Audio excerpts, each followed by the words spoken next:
me, Madel. So, for today's video is magagawa ko ng product review. So, meron ako ditong product ng eyelash. Ano siya? DIY eyelash. Kasi nga, diba, may allergy ako sa eyelash. So nag-order lang ako online ng mga fake eyelash. Tapos, ako lang nagkakabit. Kasi hindi ako pwede sa totoong glue nung kasi may allergy nga ako. So, yan. Etong eyelash na to is galing sa Nesura Eyelash. So, ano to? Ano bang nakalagay dito? 13mm. Ano yun? May D yun eh. Nakalimutan ko kung ano yung in-order ko.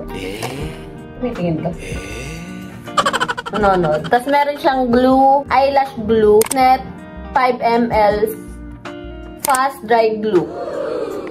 Ayun, ano ba to? Rosin. Ayan na yung glue. Rosin. Tapos meron din siyang ganito, yung gagamitin mo pang ganun. Amazing! Then meron din siyang ganito, brush. Then ito, hindi ko alam kung para saan. Siguro pag, ay, tanga na laglag. Pag may dumi-dumi siguro. Tapos ito, meron siyang hydrogel eye patch, 100% natural plant extract moisturizer. So, 1 pair. So, hindi ko alam kung paano to gagamitin. So, titingnan natin kung ano yung laman nito. Okay. Siguro hindi ito. Ganito lang ba? Or, may nare-remove ata. May nare-remove. Meron nga may nare-remove. Yan. Ayan, may dikit siya, guys. So, dito natin lalagay. Yan. Ang cute naman ito. Kasi sa isa kong pinradak review, yung ano lang mismo, ganito, tas pandikit glue. So, ito is, wala akong brush noon, wala akong ganito mga ganyan. Ito, kompleto. Tas, yung presyo lang neto, guys, is 145 pesos. So, ito. Yan. Ang cute to. Ang kapit niya. So, papayta ko sa inyo. Pinili ko yung malaki kasi yung last kong ginagamit is 10mm lang ata yun. 10mm. So, sakto lang siya. Parang natural eyelash. So, eto naman is parang pokpoking eyelash. Charot. Kasi mahaba. So, sana hindi ako mahirapan maglagay neto. So, eto siya. Mahaba siya, guys. 13mm. Ayan mahaba siya. Then, eto yung glue niya. Check natin kung ano itsura ng glue. Ay, oo nga pala. Eto, ganito siya. Tapos, may sing-sing nga pala siya, guys, na dito nilalagay. Yan, ayan para pag ganun-ganun lang. Dikit. Okay. Okay. Ang cute naman nito. Wait lang. Paano ba to? Tutusukin? Ayan. May pantusok pala to. Tusukin natin. Ayan. Yan. Nakikita nyo? Yan, meron na. So, ang next natin, open natin to. At para in-open ko muna to, kasi nahihirapan tuloy ako. Di ba matatapon? Tanga ko naman. Ito to. Ang ganda ng ano niya, So, ito ang ganda nito, kasi napaka-pointed niya na mabilis lang ganun-ganun. Pero, paano ko kaya ito mapapakita sa inyo habang ginaganto? Kasi parang mahihirapan ako. Kailangan ko kasi gumanon. Pero yung pilikmata ko, tingnan mo guys. Ayun, mahaba siya. Mahaba ang aking pilikmata. So, ang unti lang, no? Ang unti lang neto, guys. So, ganito. Pero parang ang nipis-nipis nito. Parang ang nipis. Nakakadab. Ang nipis niya, guys. Tapos ang kapal. Ay, ang kapal. Ang haba. Ang nipis, tapos ang kapal. Gulo ng bolo. Wait lang. Ay! Parang ang hirap naman na ito. Parang hindi siya kasing kapal nung mukha nung nung isang sa akin. Seriously. Wait lang. Gitna muna lalagyan ko, guys. Tingnan nyo kung gaano kahaba, Parang pokpok. Parang ngapdi. Ngapdi, Ang haba, Kita nyo? Yes! Parang may pumasok ba? Kasi ang ngapdi. Ang bilis lang niya ilagay, di ba? Yes! Ang bilis din humapdi sa mata. Humapdi. Tingnan ko nga, kaya pala sumobra yung paglagay ko. Oy, ang hirap itanggalin ha. Tanggalan tuloy ako ng pilikmata guys, oh. Kita nyo ba? Ayan, oh. Ang kapit niya, ang kapit ng, ng glue. Uy, mamaya yung glue na to, ito yung nilalagay sa pinaka-eyelash, ha. Mamaya mamaga yung mata ko. Kasi yung glue na ginagamit ko, hindi naman siya, So, lagay ko muna dito. Dito. Gilid. So, yan. Ito tayo mag-start sa gilid. So, mabilis lang siya, diba? Pero hindi siya makapala. Hindi siya yung parang Parang kasi hiwa-hiwalay siya eh.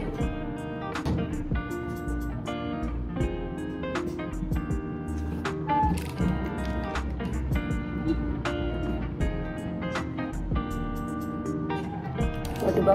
Mabilis lang siya eh, Pero parang ang haba niya. Parang nakakairita. Parang hindi bagay sa akin. Parang sobrang haba niya. Sana bumagay sa akin. Kasi kung hindi ito babagay, useless yung pagbili ko nito. Kasi ang haba-haba niya guys. Hindi ko akalain ganito kahaba to. Ano ba to? Pambakla.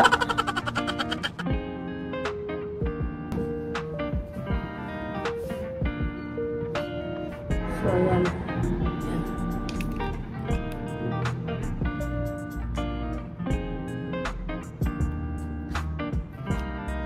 Parang sobrang haba niya, guys. Para kung a-attend ng party, ganon. Parang normal ba to? Normal ba? Wait, magta-try natin siya, pero kung baka hindi bumagay sa akin, so, re-remove ko. Kasi para akong tanga. Kasi ang haba-haba. Tutuloy ko muna to, then mag-video ko pag natapos ko na. So, yun lang. Hi guys, so tapos na. Tingnan nyo kung gaano kahaba guys. Ayan o. Ang haba niya. Parang pakiramdam ko hindi siya bagay sa akin. Parang nakakairita. Parang hindi ito tatagal sa akin guys. Parang tatanggalin ko siya. So ganyan siya. Ayan siya. Ayan. So hindi ako marunong kung maglagay talaga nung pinaka paano ba talaga to or what. So, ayan, basta ayan yung pagkakalagay ko, ganyan siya. So, paano ba? Kasi, parang haba-haba niya, guys. Parang hindi ko kaya suotin to ng ganito. Parang hindi siya nakakaganda eh. Parang bakla, ganon. So, try ko siya buuin, then, i-curl ko kung kaya pang kung kaya kong suotin. Kasi kapag kinurl, di ba parang magkakaroon ng wave, then liliit, ganun. So, try ko i-curl kasi may pang-curl naman ako. So, ito try ko siyang i-curl. So, ayun. I-update ko kayo pag natapos ko tong kabilang pilikmata ko. So, ayun guys. Hi guys, so, tatapos ko na. So, ito ang itsura niya guys. So, sobrang haba niya talaga. Then, medyo mahapdi lang, pero sana guys, hindi ito yung ginagamit talaga ng pang-glue sa totoong eyelash. Kasi may allergy ako guys. So, baka mamagay yung mata ko, magpapasko at mag-New Year ako, magana naman ang mata ko. So, sana hindi ito yun. So, yan. At saka, a-attend ako ng kasal guys sa 25 to 26.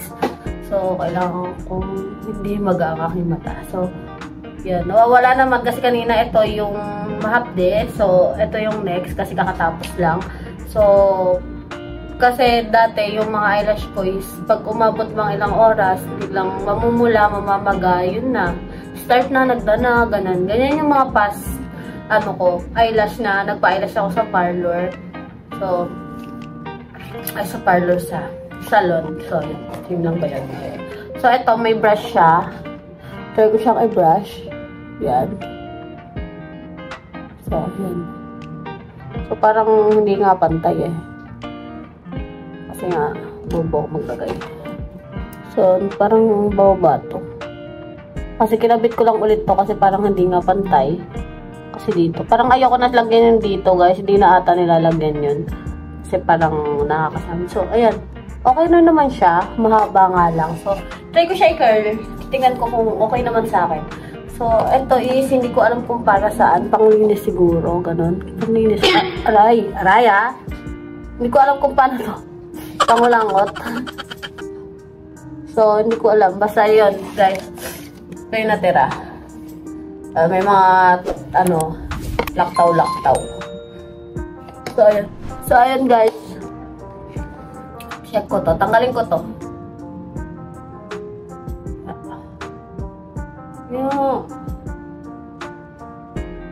Yan. So, yun siya, guys. Okay naman pala. Okay lang naman siya. So, mukha lang talagang mahaba. So, siguro hindi ako sanay. So, kaya nasasabi kong mahaba talaga. So, try ko to. Kasi meron ako nakikita maganda yung mahaba. Pero kasi sila, totoong nag-aayos. So, ayun, is parang pattern na pattern. Ganon. So, yun. Ito, is DIY lang. So, yun. Yan. So, yun siya, guys. Maganda naman. So, rate ko dito, guys, is 9 over 10. Or siguro kasi, kasalanan ko naman, guys, kasi nga, mahaba yung pinili ko. 10 over 10. 10 over 10 siya, guys. Kasi, yung mga sa halagang 145, kumpleto na siya. May ganto, may ganyan, may ganto, may ganyan, may blue, may sing-sing. So, yun, okay na rin, goods na rin. Siguro ako lang din yung talaga yung may kasalanan. So, yun, maganda naman siya, guys. So, maganda naman siya. Sadyang hindi lang ako sanay na ganto kahaba yung aking pilik mata. So, yun, guys. So, rate ko dito is 10 over 10. So, yun lang, guys. Thank you for watching. Hi, guys. So, update ko kayo sa aking mata. Kasi diba nag-product review ko ng eyelash extension na binili ko siya sa TikTok ng 145 pesos. Yes! Then, ito yun siya. Yung may glue, yan, ganyan, ganyan. So, ilang oras lang nakalipas. Siguro 1 hour or 2 hours. Pumunta kami ng SM. Suot ko pa siya. Then, papahita ko sa inyo yung video na gamit ko pa yung eyelash na yun. Dito ilalagay ko yan dyan. Then, picture na lang, basta. Then, habang nasa SM kami, is napansin ng boyfriend ko na namumula ang aking mata. Then, sinabi ko siya sa video ko na unang nangyayari sa akin kapag umaatake ang aking allergy sa eyelash is namumula ang aking mata. So, nag-start siya is pulang-pula yung mata ko, guys. Para akong nag-addict sa SM, namumula. Till now, tinan nyo, guys, is namumula yung aking mata. So, yun, ang kate, as in, ang kate niya. So, hindi ko siya kinakamot, kahit makati siya. Tsaka, basta hindi ko alam kung anong nararamdaman ng aking mata. So, habang nasa SM kami is, ni-remove ko siya, guys. Hinila-hila ko siya kahit masakit. Hinila ko siya. Lalo na dito ang hirap tanggalin. Sobrang kapit niya. Tingnan mo, may mga nasama pa atang totoong eyelash ko. Tingnan nyo, guys. Ang okay naman. Okay pa naman yung pilikmata ko. Hindi tulad dati. Kapag namamaga is, syempre kapag sa totoong eyelash, kung nagpakabit. Hirap tanggalin. Masakit. So, eto, buti mabilis lang siya natanggal. Pero, tinan mo ang aking mata. Namumula para akong addict. Addict na naman. So, ayun, guys. Itong eyelash na to, itong glue, is, itong glue yung ginagamit sa mga pang-eyelash talaga na sa parlor, ganun-ganun. Ito yun, kasi, na-irritate na naman ang aking mata dahil dito. Sa glue talaga ako may allergy. Meron akong ginagamit na isang eyelash. Ganto, pero iba yung glue niya, color white. Pero hindi siya ganun kadikit masyado. Di tulad dito, madikit to as in. Then color black. Ayun naman is color white. So, ayun, guys. So, So, itong mata ko, makate, na hindi ko maintindihan. Ayun. At least natanggal ko naman na agad. Kasi pag hindi ko pa to tinanggal, mamamaga ang aking mata. At magtutuloy-tuloy na yun, guys. So, okay na rin natanggal ko. Pero, maganda sana siya, guys. Nagustuhan ko rin naman siya kasi mahaba, makapal. Ang problema is hindi talaga para sa akin yung eyelash. So, yun, nakakaingit lang. Sana all kaya. Sana all pwede. Diba? So, dito, so, ano lang naman yun, guys. In-update ko lang kayo kung ano nangyari sa akin. So, itong, na to, eyelash na to, is hindi siya para sa akin. Baka para sa inyo, pero hindi para sa akin. Kasi, may allergy ako. So, yun lang, guys. So, thank you for watching.